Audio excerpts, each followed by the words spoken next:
So the recent drop in NVIDIA's share price, I think the first day was roughly like 17% down. Yesterday it went up 9%. Today it's back down 6%. Um, it's going kind of all over the place. People aren't really sure how to interpret the new news about the Chinese company DeepSeek's new open source model, which claims to only cost 6 million to train, whereas like the big companies like OpenAI are spending billions to train their models, and it seems to be like outperforming them. You can run it on not the best computer, which is pretty incredible. So basically, the initial reaction, what people seem to be doing is assuming that this will lead to a decrease in demand for NVIDIA's chips. Um, Basically just like if things are much more efficient and like hundreds of times require like hundreds of times less computing power um, to have like similar performance, then the demand for the chips is going to go way down. Uh, so I actually bought on the dip, and I think I can show that if I find my recent trades. So I I bought, I like basically like immediately had this gut feeling that this was just the wrong reaction. Um, I had previously looked a bit into NVIDIA and I liked how it looked roughly around the price of 130, I remember. And I actually saw this news as being possibly even more like of a reassurance that AI is like the arms race is continuing. The competitive nature of like trying to get better and better models is continuing, and like the demand will probably only increase in the future to try to, basically compete with all these other companies. Like there's competition within the US, there's competition internationally. So Hmm. I kind of interpreted this as positive news for NVIDIA going forward, of like more and more adoption of all these different companies trying to create the best models. Um, and not just one company like clearly dominating the space. That's interesting, Kim. That's such an interesting analysis. At the moment, I would say when it first happened, I thought about it very differently. That when you see very high PE, there's been higher PE, but when you see there's also discussions of bubbles. Is it in a bubble? There's a sense of vulnerability, the sense of it being brittle, the sense of something's going to pop it.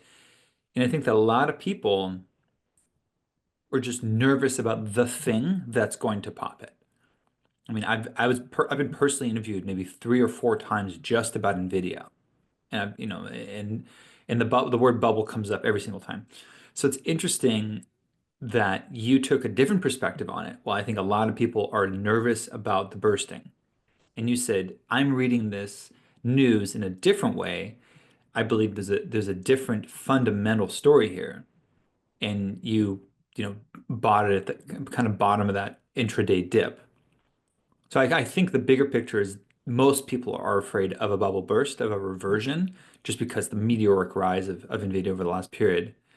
But you interpret it differently. And could you dig into a bit more? Like I could see the rationale of the bubble bursting or of this idea. I was thinking of an analog to this of, well, imagine that, think of cars in the 50s or in the 60s, like, 67 Mustang gets what, 10, 12 miles a gallon? And then come along these Japanese cars that, when Honda or Toyota, whatever came on, I'm trying to think what years they're starting imported in the US, but this thought of, oh my gosh, I wonder if there was a similar thought about the need for petroleum, that cars now can run mu on much less gas. So I'm sort of wondering if there's sort of an analogy, but there's something that you said that I'd like you to expand on, or I think you mentioned right before the call was as even if it is true, does it increase or decrease demand? And why do you think that would be? So generally, just like I think it's happened in other fields. I'm not very familiar with it. I just heard it tossed around once, but sometimes an increase in efficiency actually, even if you require less of uh, a resource to actually do the same job, it can actually lead to an increase in demand for the product in that industry. So maybe like like higher like a what do you call it? Like more people are using it. It's like easier, like there's less barrier of entry, so more and more people are like doing these things, like where they maybe are training their own models or Mm, um, they're running their own models. And I don't know, in some ways, I've seen that it doesn't necessarily, it's not just one to one. There's like more things going on about um, like if it just immediately takes them less, it doesn't mean like you'll immediately see like a lowering of demand. And it just especially because they're competing here, like the US companies, they have an advantage. They have access to these new chips, which are like regulated. So China isn't supposed to have access to them. And like that's their advantage. So I don't see any reason why they would just start spending less on their advantage when they're trying to compete with these other companies. mm, And like more computing power is always better for these kind of models. hmm A lot of like I read that DeepSeek trained their model for a whole 2 months just to complete training. hmm So it's not like these things are, and also it's a bit of a different topic, but this claim that this only costs 6 million seems to be like complete bogus. hmm So just what they claim to use to train their model, those parts alone cost 50 to 100 million. hmm Just the chips they do have access to.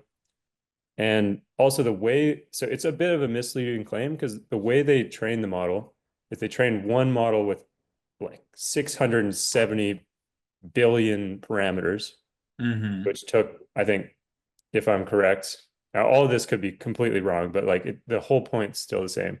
Took about like 2 months to train. Um, and they basically taught it to just reason through all of its steps. And the whole idea is that then they can train this other model with 100 times less parameters and basically have this big model be the teacher. And the hmm teacher will train the student, the smaller model, and basically give it prompts and like teach it through its reasoning and like how to reason through these problems. And they found that they actually were able to get similar, if not better performance in the like student model that was using like 100 times less parameters, but it still Interesting. required training the other model. hmm So, like, you need these chips to actually do this anyway. But Yeah. you're able to like basically distill that information down into a smaller model, which is pretty incredible. Yeah. Okay. Um, Interesting insight. yeah, but basically every single like authority image in the space, like all these CEOs, every single one I've seen is just mentioning that this is going to increase demand for NVIDIA. Like I think hmm there's stories here, like former Intel CEO buys NVIDIA shares, sees AI market expansion, says NVIDIA panic is dead wrong. This is a crazy title. I don't know why this is here, but um, yeah. And Hmm. I've seen some people also just claiming that, there's always a bit of skepticism with claims from coming from China, No, come on, Cam. Everything's literally from true. people in the US. So I've hmm seen some people claiming that this is like they just have the chips that they say they don't, and Yeah. that's how they've kind of accomplished this. There's some skepticism there. So just everything in general is all hmm pointing to like, I don't know, even if they have everything, I still think NVIDIA almost benefits from this. hmm Just increases the like push towards AI. Like it doesn't slow it down, it just like moves it even faster. And yeah, one final Yeah. point, I'll let you guys speak. Um, one interesting thing I saw is that two analysts reacted right away and changed their forecast. One of them upgraded it to a strong buy, up the price target massively. and then this other analyst lowered it. So you can see like no one really knows how to interpret this news, but I don't know, all the people who seem to be experts seem to be um, pointing in the direction that this is good for NVIDIA. And also just my own intuition and like kind of working close to the space and just having the kind of insights of how these models are trained. I just feel like surely this is going to be good for NVIDIA. So yeah, that's why I made that buy. And it almost looks like I could just buy again now after this second drop. So I'm actually considering putting more in right now. This is one of the higher conviction trades I've ever had. So When you say that, Cam, my question to you is, what's the weighting on it? Like relative, is this a small weighting or is this like, no, I actually think this is like a life-changing opportunity? I mean, I'm being a bit exaggerating here, but if you have conviction and you think this really is it, are you willing to put the corresponding capital behind that? I still have some worries about NVIDIA in the like long-term future, just because I mean we've had this conversation before of just if it's possible that this market could be cyclical, where people buy so many of these chips while they're in like crazy demand right now, and eventually we reach this kind of like stalling period where people are still like they're just getting a lot of the chips and there isn't like as much demand for more. And you see like Nvidia's revenue drop dramatically in like kind of like a cyclical fashion. Like that's kind of the fear I have with Nvidia. And I don't think I want to put a massive position behind it, but I do in the short term feel like this is quite good. So the waiting is a bit difficult for me. I kind of just threw all the cash I had sitting around into that decision. Um, I still have cash in like cash equivalents that I could sell and move into NVIDIA if I want to add to my position. But yeah, I guess right now I kind of just want to see like what happens here. I do think this is a good price, but if there is some negative momentum here, I almost want to be a bit greedy and see if it drops lower. But yeah, I think I am strongly considering adding to my position a bit more. Not with a major weighting, like maybe just another 1% of Mm. my portfolio towards NVIDIA. But yeah, one concern actually, we haven't even mentioned yet. The day after the DeepSeek news, Trump said he was going to put tariffs of, I think, 100% on um, that like Taiwanese company that produces basically all the materials that are used to make GPUs, like NVIDIA. Like, I think it's like what is it called? Taiwan. Yeah. This company, Mhm. TSMC. Uh, yeah, he basically said he was going to um, tariff them super hard, like which would not necessarily it would yeah it'd probably hurt Nvidia. They'd probably push all the costs onto consumers and like businesses, but it might lower the overall amount people are willing to pay.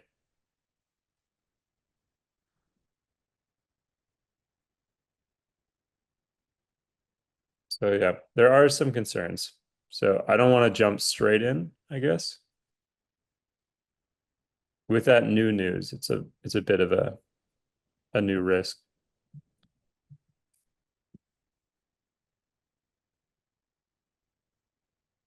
So what do you guys think? I rambled for a bit. Like with everything I said, like do you think it'd be a good idea to buy more? Should I just hold for now and wait and see kind of just how this plays out? It depends on your strategy, Cam. Are you looking, your previous one was an investment, so just by definition, it's going to be a longer hold, fundamental decision criteria. So question for you is what are you trying to do? Are you trying to buy a dip and sell it as a day trade, as a swing trade? Or, I mean, this conversation really has been all about fundamentals and long-term fundamental growth. it's also okay to have a long position that you are holding as investment for, 10, 20 years, but also some people trade around the position. That also happens where people will say, oh, this is a great dip buy opportunity. I'm going to buy and lock in a percent. So it's really what do you want to do? Because that helps us kind of respond to, is this an investment? Is it a swing trade opportunity? Also what your risk management process around it. But what do you want to do? Um, yeah, I kind of just want to see just a little bit more before I just immediately jump in with a second investment. So I think I'll hold off for now and we'll see how this decision plays out. I'm not sure how the tariffs could affect NVIDIA, so I kind of just want to get some information on that before making a decision. Do you have like a time period that you are trying to time box? Like if I see any news by X date, then I'll make another decision. Um, no, I mean I probably have like almost like a mental like if I see a drop below like I don't know 115, then I might just immediately buy. I think when I first bought, it was at like 118. It's a bit of anchoring, but I don't want to just immediately start just dumping positions into it.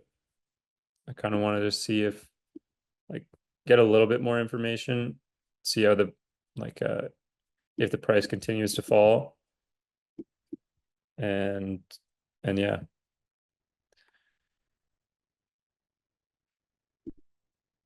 Let's see. Not enough information to decide. Um,